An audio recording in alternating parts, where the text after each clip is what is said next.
Շնորհակալ եմ։ Ճիշտ չեն բոլոր այն մոտեցումները, բոլոր այն ելույթները, որտեղ կառավարման մեկ մոդելը ներկայացում է ավելի լավ, քան մյուսը։ Բոլոր մոդելներն էլ լավն են, եթե ճիշտ արտացոլում են տվյալ երկրի վիճակը, նրա առջև ծառացած մարտահրավերները եւ այդ ժամանակի համար ճիշտ լուծումներ են տալիս։ Այնպես որ այդ մոտեցումները խնդրում եմ որպես արգումենտներ չբերել։ Բոլոր մոդելներն էլ լավն են։ Խնդիրը հետեւյալն է, դուք բերում եք 100 երկրի տարբերակ, բերեք Հայաստանի օրինակը։ Այդ բոլոր երկրների տարբերակները ուսանելի են, այդ փորձը ուսանելի է, բայց կիրառելին պետք է լինի մեր երկրի վիճակը, որը պետք է որոշի փոփոխությունների գնում ենք մոդելի փոփոխության, թե ոչ։ Մեր մոտեցումն է, այսօր Հայաստանը չի գտնում այն իրավիճակում, որ պետք է կառավարման մոդելի փոփոխության գնալ։ Այսօր Հայաստանը կարիք ունի ուղղաձիգ, ուժեղ իշխանության, քանի որ գտնվում է պատերազմից 5 պակաս իրավիճակում, քանի որ գտնում է տնտեսական քաղաքական այնպիսի համակարգում, որտեղ բոլորը կիսանախագահական են, եւ այս չարեփոխումների արդյունքում Հայաստանը հայտնվելու մի աննորմալ վիճակում, երբ քո երկրեկավարը հավասարը նստելու այն համակարգում, որի մեջ գտնվում ենք, դա է ռեալությունը, ուզեք թե չուզեք, այդ համակարգում այդ հնարավորությունից զրկվելու է։ Եվ այսօրվա մեր քաղաքական իրավիճակի լարվածությունը, ծանր մթնոլորտը, մարտահրավերները, կոռուպցիան, ընտրությունների ոչ կայացած լինելը, համեստ եմ ասում, մեր շրջապատում իրականացնող քաղաքական տնտեսական բարդագույն գործընթացները, մենք գտնում ենք, որ այսօր այս փոփոխության անհրաժեշտությունը չկա։ Սա կարող է բերել արկածների, սա բերելու է լուրջ ցնցումների։ Ուրեմն ծանոթացեք ռուսական մամուլին, եվրոպական մամուլին, ամեն օր անդրադարձներ կա եւ մարդիկ արձանագրում են, մասնավորապես Ռուսաստանի ԱՊՀ երկրների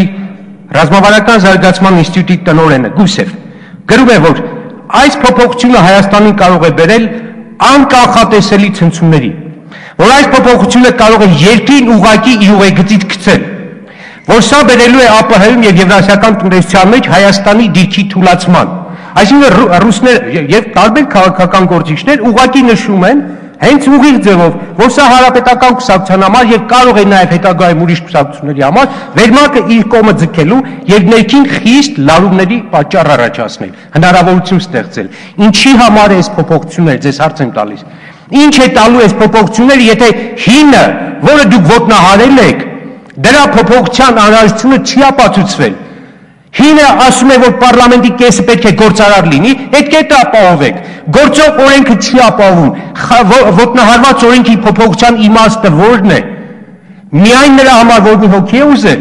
Դուք գեր եք դարձել, պատանդ եք դարձել մի հոգու ցանկության, 12 թվականին դուք ծրագիր եք ներկայացրել, ոչ մի падգամավոր ձեր կուսակցությունը համանդական փոփոխության մի բառի մասին խոսք չի ասել։ Ճիշտ է թե չէ։ Հաջորդը, դուք ինքներդ գիտեք, որ արկած կա սրա մեջ։ Դուք ինքներդ գիտեք, որ այս համակարգը, եթե գնաց փոփոխության, մի հատ ուշադիր նայեք։ Կրթական համակարգ փոխում է, տեղական ինքնակառավարման համակարգ փոխում է, պարլամենտական համակարգ փոխում է, պրեզիդենտականը փոխում է, դատականը փոխում է, արտաքին հարաբերությունների կոնցեպցիաները փոխում են։ Ամբողջ համակարգը դուք տակնու վրա եք անում, ամբողջ համակարգը։ Միայն այս համակարգի իրականացումը 5-ից 10 տարի կտևի։ Չեմ ասում ինչքան մարդկային ռեսուրսների, շենքային ռեսուրսների, ֆինանսների փոփոխության հարյուրավոր օրենքներն փոխվելու սրանից հետո։ Ինչի համար եք անում սա։ Իմաստը ո՞րն է։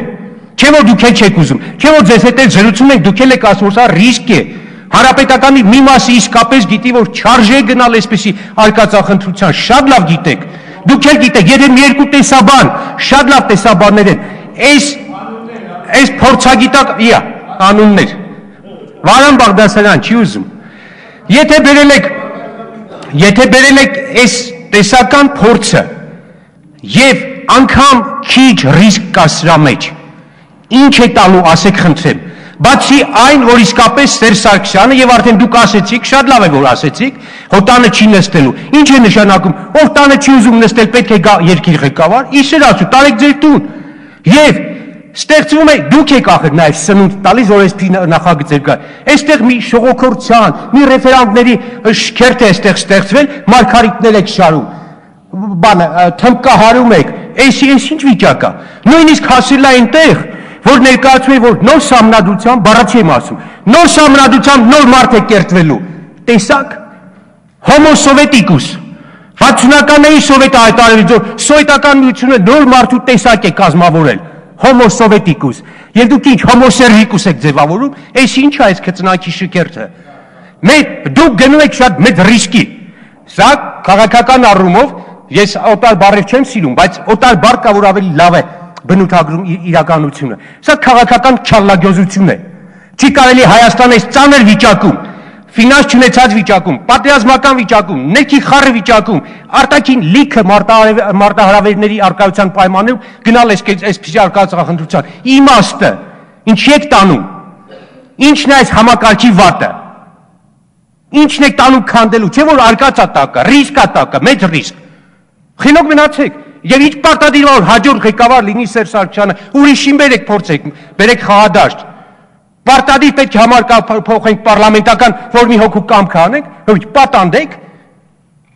Չի կարելի այսպես հետքի ղեկավարել։ Անձնական արժանապատվությունը թողած, երկրի շահը թողած մի հոգու կամքի ցանկությունը իրականացնել։